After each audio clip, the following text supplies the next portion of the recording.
그래서 손 씻는 거는 깨끗하게 하기 위한 거를 무균수를 떠올리세요. 그럼 여러분 화장실 가서 손 씻을 때 손끝이 어디로 오게 씻어요? 손이 물 틀어서 손을 어떻게 합니까? 밑으로 갑니까? 위로 듭니까? 여러분 화장실 가서 손을 막 위로 두고 손 씻지 않잖아. 어디로 해? 아래로 하겠죠. 아래로. 그래서 첫 번째 줄에 보면 손끝이 어디로 온다? 아래로 온다는 거. 그거 기억하셔야 돼. 아니 이거 모르는 바보도 있어요?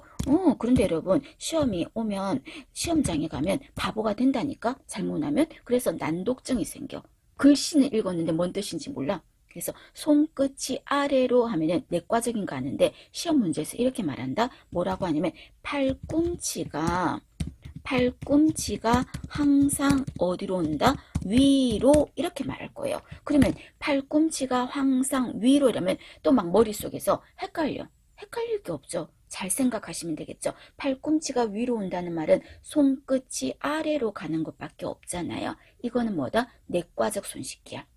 되셨습니까? 그리고 이때 질문합니다. 손을 씻을 때 뭘로 씻을까? 씻는 건 뭘로 씻을까요? 물. 그리고 또 비누를 이용하겠죠. 물하고 비누를 이용해서 씻겠죠. 수술실 같은 데서는 이렇게 안 씻잖아. 항생제 비누나 이런 걸로 씻는 거 소독약으로 씻거든요. 근데 내과적 손 씻기는 물하고 비누로 화장실 가서 손 씻으면 돼. 그 다음에 세 번째는 손을 씻을 때 어디까지 씻을까? 씻는 거를 어디까지 씻을까요? 어디까지 씻을까요? 손목까지요. 손목까지. 여러분 손목까지 씻으면 팔을 담궈가지고 막 팔을 휘젓고 이렇게 씻지는 않겠죠. 그죠? 손목까지 씻겠습니다. 손목까지. 자, 그러면 이때 손목까지 씻는데 몇 분 정도 씻는 게 좋냐면요. 몇 분 정도 씻는 게 좋냐면요. 제가 줄 거 드리겠습니다. 30초에서 1분 정도 씻겠습니다. 30초에서 1분 정도 흐르는 물에다가 씻겠습니다. 그리고 이때 철저하게 더 신경 써야 되는 부분은 어디냐면요. 손톱 밑입니다. 그래서 손톱을 안에 있는 균 같은 게 있었을 때 환자를 만지면서 찝으면서 잡으면서 환자한테로 전파시킬 수가 있거든요. 그래서 손톱 밑을 철저하게 씻어야 한다는 겁니다.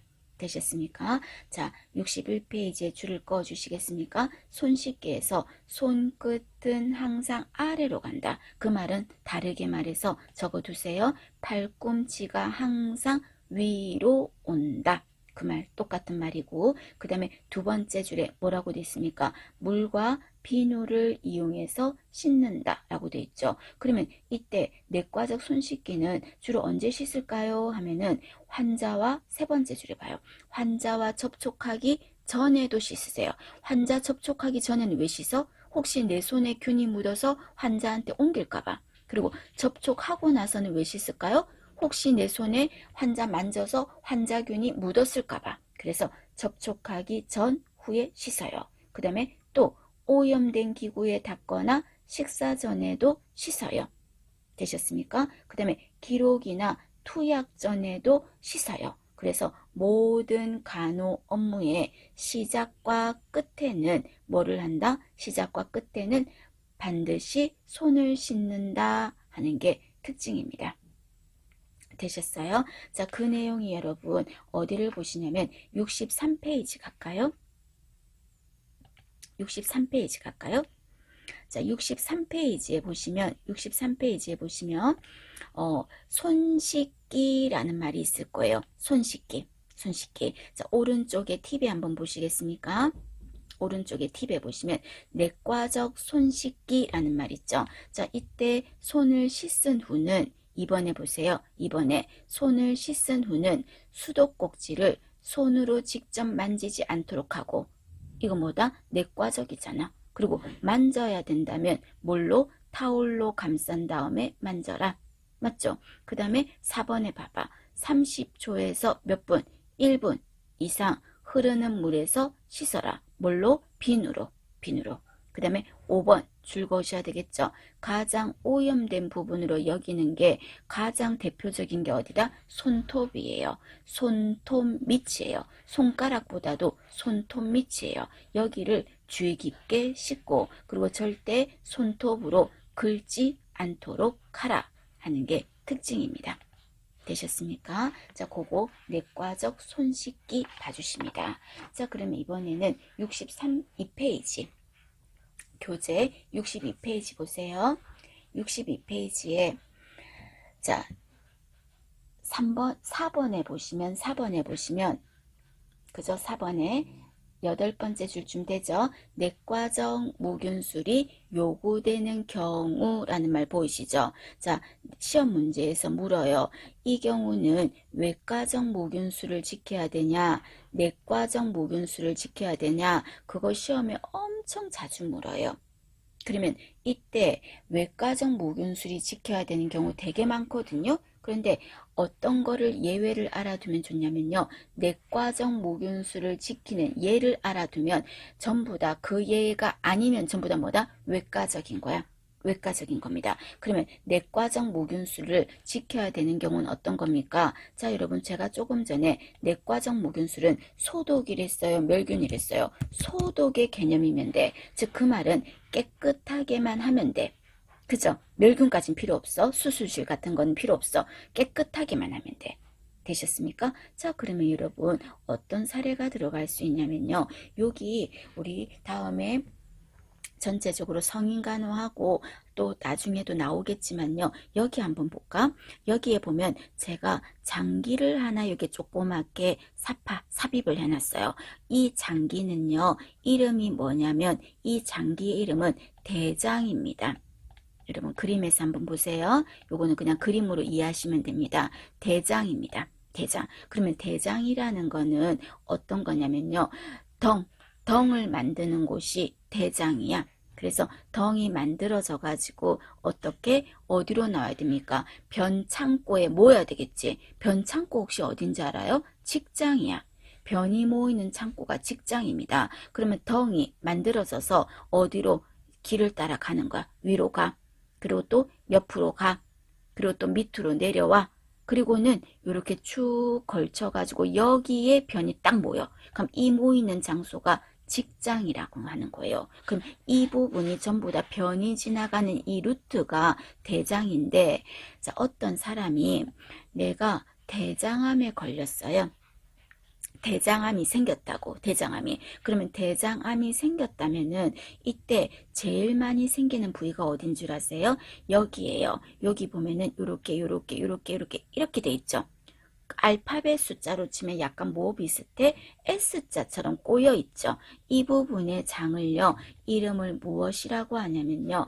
S자상 결장이라고 합니다. 이 부분의 장을 S자사 결장이라고 합니다. 이 부분에 많이 생겨요. 이 부분에 대장암이 많이 생겨요. 그리고 또 덩이 모이는 창고, 거기 이름을 뭐라 그랬습니까? 거기 이름을 직장이라고 했었잖아요. 그죠? 여기에서 대부분이 생겨요. 그래서 우리가 대장암이다 이런 말로도 들어보셨겠지만 직장암이다 이런 말로도 많이 들어보셨겠죠. 그러면 어떤 쓰레기 버리러 가는데 이웃집에 안 보이던 아주머니가 오랜만에 보였어. 아니 자기 왜 이렇게 얼굴이 야위었어? 요즘 안 보이고 그러더만. 내가 사실은 직장암 수술을 했어. 그래 말했어. 그런데 여러분은 그 말을 듣고는 아 그래? 아, 자기는 직장암 수술했구나. 우리 아주버님은 대장암 수술했다? 이런 말하면 바보 같은 말 한 거야. 왜냐하면 대장 안에 직장이 들어가는 거거든. 그래서 직장암이다 이 말은 대장암의 한 종류다 이렇게 생각하면 돼요. 그래서 이 부분에서 암이 제일 많이 생겨요. 이 부분에. 그럼 예를 들어서 이 부분에 암이 생겼어요. 그래서 이 부분에 결장에 암이 생겼어. S자상 결장에. 그럼 이거 어떻게 해야 돼? 암세포 잘라내야 되겠지. 그럼 암세포 잘라낸다고 장을 이렇게 잘라버렸어. 그러면 장을 잘라버리면 어떤 문제가 생겨요? 덩이 만들어져서 덩이 직장이 여기잖아. 직장으로 가야 된다. 가볼까요? 덩 가볼게요. 자, 위로 가고 옆으로 가고 밑으로 왔는데 어때요? 이동하려고 하니까 다리가 끊어졌잖아.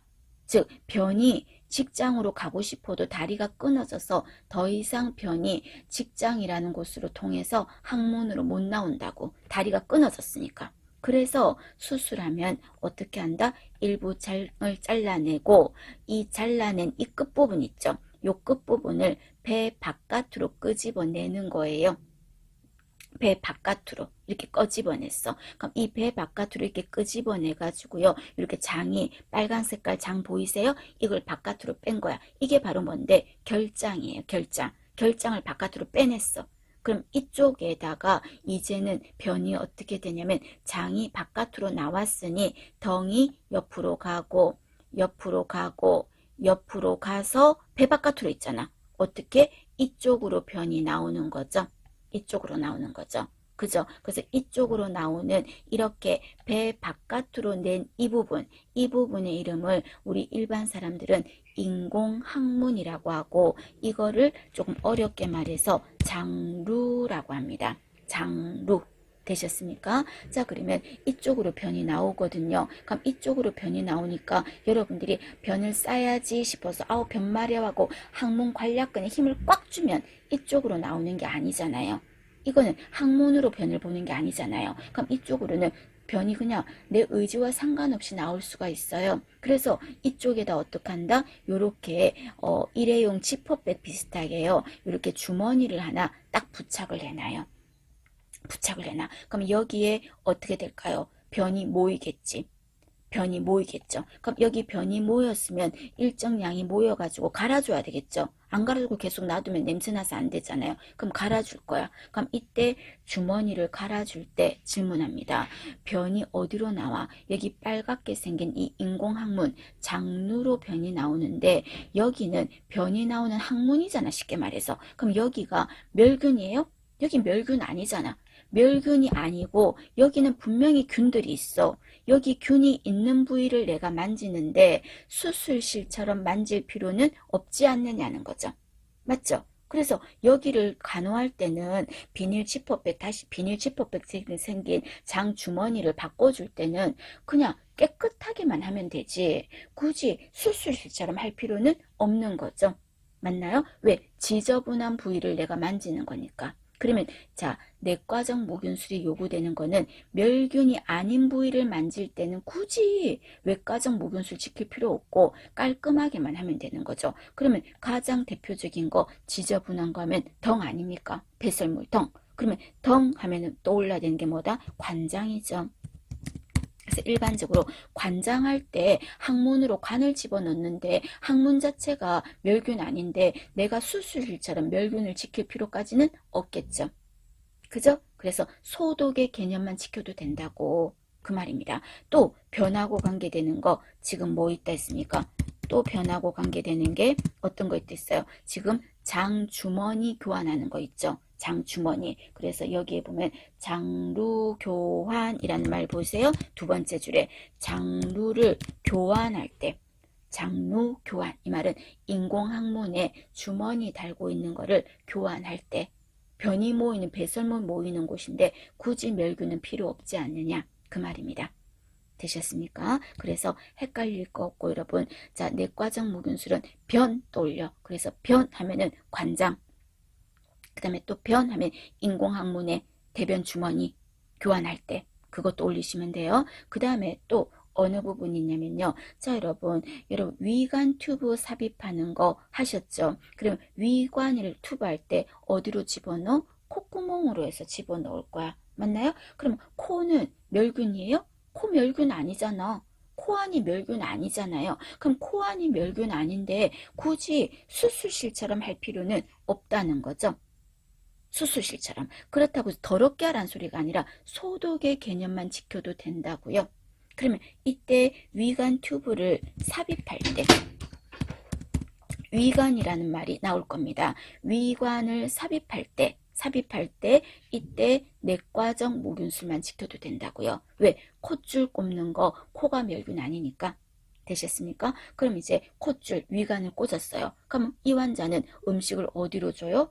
그 콧줄 꽂은 쪽으로 음식물을 넣어주죠. 그럼 이때 음식물을 넣어줄 때 굳이 멸균까지 할 필요는 없습니다. 아니 위로 음식물이 들어갈 건데 멸균 아니라도 돼요? 여러분 우리가 가끔은 음식물 주워 먹기도 하지 않아? 집에서 뭐 흘렸어. 그럼 주워 먹기도 하고 뭐 그러잖아요. 그러면 우리가 위나 이런 데 넘어가는 루트도 멸균까지는 아니라도 된다고요. 소독의 개념으로만 지켜도 된다고요. 그래서 우리가 위관으로 해서 음식물을 넣어주는 거를 좀 어렵게 말해서 위관 영양이라고 합니다.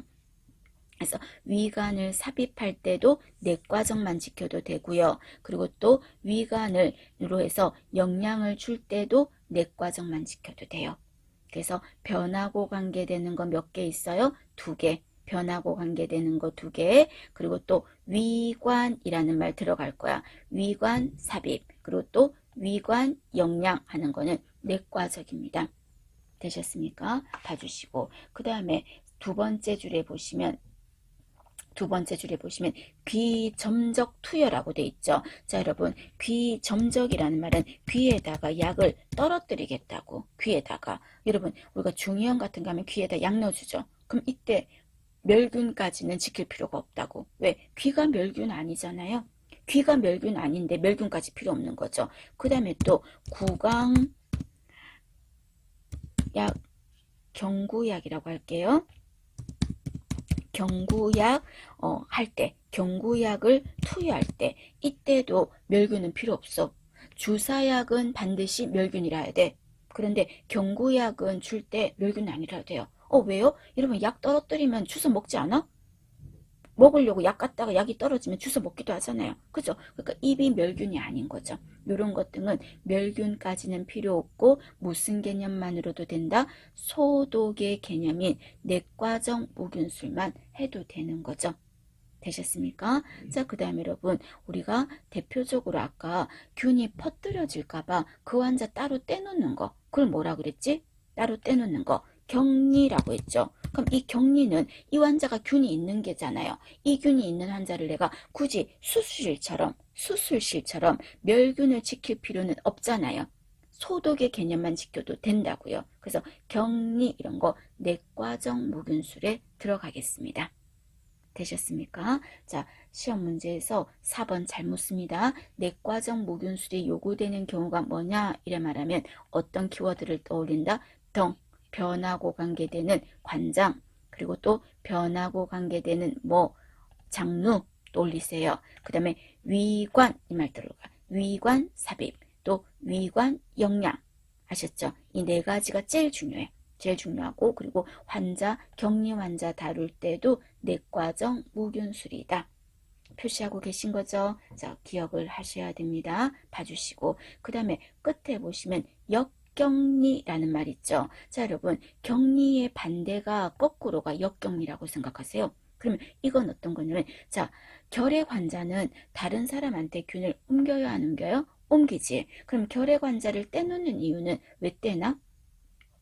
그 환자를 보호하기 위해서 떼어놓는 게 아니라 이 환자가 다른 환자한테 균을 퍼뜨릴까 봐 떼놓는 거죠. 그거는 격리야. 자, 그런데 우리가 백혈병 같은 걸 생각해봐요. 백혈병은 면역력이 엄청 약한 환자들이거든요. 그럼 면역력이 약한 환자도 1인실에 둘 거예요. 근데 그 환자를 1인실에 두는 이유는 결핵 환자를 1인실에 두는 의도와는 다르죠. 왜 그러냐면 면역력이 약한 환자를 1인실에 두는 이유는 이 환자가 다른 사람에게 균을 옮길까 봐가 아니라 이 환자를 보호하기 위해서 떼놓는 거잖아요. 맞나요? 이 환자를 보호하려고 하는 거죠. 그런 격리를 무엇이라고 한다? 역격리라고 합니다. 역격리. 그래서 역격리는 환자를 보호하기 위한 거. 격리는 이 사람이 다른 사람한테 옮길까 봐 떼어놓는 거. 그래서 이 모든 격리나 역격리는 수술실처럼 지킬 필요는 없어요. 그래서 내과적 무균술만 지켜도 됩니다 하는 부분입니다. 되시겠습니까? 중요하게 알아두셔야 됩니다. 봐주실 것. 자, 그 다음에 여러분, 우리 앞 페이지로 다시 보시면, 자, 세 번째, 가운의 착용이라는 거 표에서 보이세요? 가운의 착용 보이시죠? 자, 여러분, 가운을 왜 입을까? 내과적 무균술에서 가운 왜 입을까? 내 옷에 유니폼에 균이 묻을까봐 입는 거죠. 그럼 여러분, 자, 가운을 입을 때 봐봐요. 자, 이 그림에서 한번 보시겠습니까? 이 그림에서 보면 이 간호조무사 직원이 이 가운을 입을 건데요. 이 가운을요, 항상 겉면은 만지면 안 돼요. 지금 어디가 나와 있냐면 안쪽이 나와 있어. 안쪽이 바깥으로 돼 있어. 그러니까 안쪽을 만져야 돼요. 겉면은 만지면 안 됩니다. 되셨습니까? 그래서 가운을 입을 때 안쪽에 손이 닿게 하고 바깥은 만지면 안 된다는 겁니다. 자, 그런데 이 가운을 질문합니다, 여러분. 내가 이 가운을 걸어두고 싶어요. 걸어두고 싶어요. 걸어둘 때, 지금 걸어두고 있는 거예요. 지금 입는 게 아니라 걸어두는 거예요. 걸어둘 때 질문합니다. 내가 여기가 오염된 병실이었어. 여기가 오염된 병실입니다. 자, 오염된 병실에 이제 코로나 환자를 다뤘어요. 이 병실에 환자를 있는 이 병실에 가운을 걸어둔다고 합시다. 이 병실에서 내가 가운 입었거든? 그럼 겉면이 어떤 상태가 돼요? 겉면에 균이 묻었을까요? 안 묻었을까요? 균이 묻었겠지. 이 환자 다뤘으니까. 그러면 이 오염된 병실 안에 가운을 걸어둔다면 어떻게 걸어둬야 돼요? 겉면이 밖으로 나와야 될까요? 아니면 안쪽 깨끗한 면이 바깥으로 나와야 될까요? 오염된 병실에 걸어둘 때는 오염된 병실이니까 오염된 겉면이 밖으로 나오게 걸어야 되겠죠. 걸어야 되겠죠. 자, 그런데 이번에는 내가 이 가운을 이 병실 안에 안 걸고 이번에는 바깥에 나왔어. 오염된 병실 밖에다가 걸어둘게요. 그러면 어떻게 할까? 바깥은 어떤 구역입니까? 청결구역이잖아. 바깥은. 그죠? 그러면 청결구역에 내가 옷을 걸어두는 거가 되는 거예요. 그럼 이때는 이 가운이 어떻게 걸어놔야 돼요? 겉면이 오염됐잖아요. 그 병실에서 입었으니까. 그럼 겉면이 바깥으로 나오면 청결구역이 지저분해지잖아. 그럼 어떻게 할까요? 가운의 안쪽이 바깥으로 나오게 할 겁니다. 이해되시겠습니까? 자, 이 부분은 여러분 조금 이따가 다시 한번 설명할게요. 이렇게 가운을 입고 벗을 때 정확하게 지켜야 되는 거는 제가 지금 말씀드리고 싶은 거는 어떤 무균술이다? 내과적 무균술이라고요. 내과적. 되셨습니까? 그거 알아두실 거. 자, 이번에는 외과적 무균술은 어떤 점이 있습니까? 하는 겁니다. 자, 다시 표로 가시겠습니까? 61페이지입니다. 61페이지. 자, 외과적 무균술은 제가 조금 전에 멸균의 개념이었어요. 소독의 개념이었어요. 이거는 멸균의 개념이라 그랬죠. 그래서 어떤 공간을 떠올려라? 수술실을 떠올리세요. 수술실을 떠올리셔야 돼. 되셨어요? 자, 그러면 외과적 무균술은 개념에서 한번 여러분 줄을 꺼볼까요? 별표셨습니다. 개념은. 자, 첫 번째 줄에 아까 했습니다. 외과적 무균술은 멸균이기 때문에 모든 비병원성균과 병원성균을 어떻게 한다? 전부 다 제거하는 거예요. 왜? 멸균의 개념이니까. 되셨습니까? 자, 그러면 질문합니다, 여러분. 제가 이 컵이 멸균이에요. 이 컵이 멸균이에요. 그런데 이 컵은 이거는 멸균이 아닙니다. 그러면 멸균된 물건이 멸균이 아닌 물건하고 닿았어요. 그러면 이 멸균된 종이컵인 이 컵은 더 이상 멸균일까 아닐까? 멸균이 아닌 거죠. 얘는 멸균인데 얘는 멸균이 아니라고. 근데 닿았단 말이야. 그러면 이거는 더 이상 멸균이 아닌 거죠. 그러면 멸균은 반드시 뭐와 닿아야만 멸균이다? 멸균끼리만 닿아야지만 멸균이에요. 멸균하고 멸균만 만나야지 멸균이지 멸균 아닌 거하고 접촉을 하면 멸균이 안 된다는 겁니다. 그게 두 번째 동그라미 보시겠습니까? 개념에서. 자, 멸균적인 것은 오로지 뭐와 접촉해야 된다? 멸균적인 것과 접촉되었을 때만 멸균이 유지된다. 이해되시겠어요? 그 말입니다. 자, 그런데 멸균된 물건이라도요. 멸균이라도 자, 여러분 이 화면을 한번 보시겠습니까? 여기에 보시면 이 사람 봐봐요. 이 사람. 자, 수술실은 이렇게 손을 위로 들고 있는 거 여러분 아시죠? 그죠? 이렇게 들고 있어. 그럼 이때 이 사람이 멸균적으로 가운을 입었는데, 이것도 지금 가운을 멸균적으로 입은 거야. 수술실이니까. 그런데 이 사람이 멸균된 물건을 들고 있어도요, 이 손이 멸균이거든요. 완전히 멸균을 시켰어. 근데 이 손이 허리 밑으로 내려가 버리면, 아이고 힘들어 하고 손을 위로 들고 있지 않고 밑으로 내려버리면 이 손은 어떻게 된 거다? 오염된 거예요. 더 이상 멸균이 아니에요. 멸균이 아닙니다. 그리고 이 손을 어떻게 등으로 만약에 뒤로 가져가 버렸어. 그러면 내 시야에서 손이 안 보이게 됐죠. 시야를 벗어나 버리면 내가 아무리 멸균을 시킨 손이라 그러더라도 어떻게 여기기로 약속을 했다? 멸균이 아닌 걸로 약속을 했어요. 왜요? 아니요. 그냥 그렇게 여기기로 정했어요. 되십니까? 세 번째 동그라미 보실까요? 줄 걷습니다. 자, 멸균된 물건이라도 시야를 벗어나거나, 즉 등 뒤로 내 손이 싹 갔다든지 이렇게 되면 멸균이 아닌 거야. 그 다음에 허리 밑으로 무조건 내려가면 멸균이 아닌 겁니다. 내가 기구를 가지고 있는데 이 기구를 허리 밑으로 내려버리면 더 이상 멸균이 아닙니다. 되셨습니까? 자, 그리고 멸균의 개념에서요, 항상 물건이 우리가 고압증기 멸균 하셨잖아요. 소독포에게 쌌어. 그리고 인디게이터, 표시지 테이프 붙였어. 그리고 멸균이 잘 돼가지고 검은색 선이 꺼져 있었어. 그런데 사용하려고 드레싱 세트를 꺼내다 보니까 드레싱 세트 그 소독포 보자기 끝면에 가장자리가 약간 물이 닿았는지 젖어 있어요.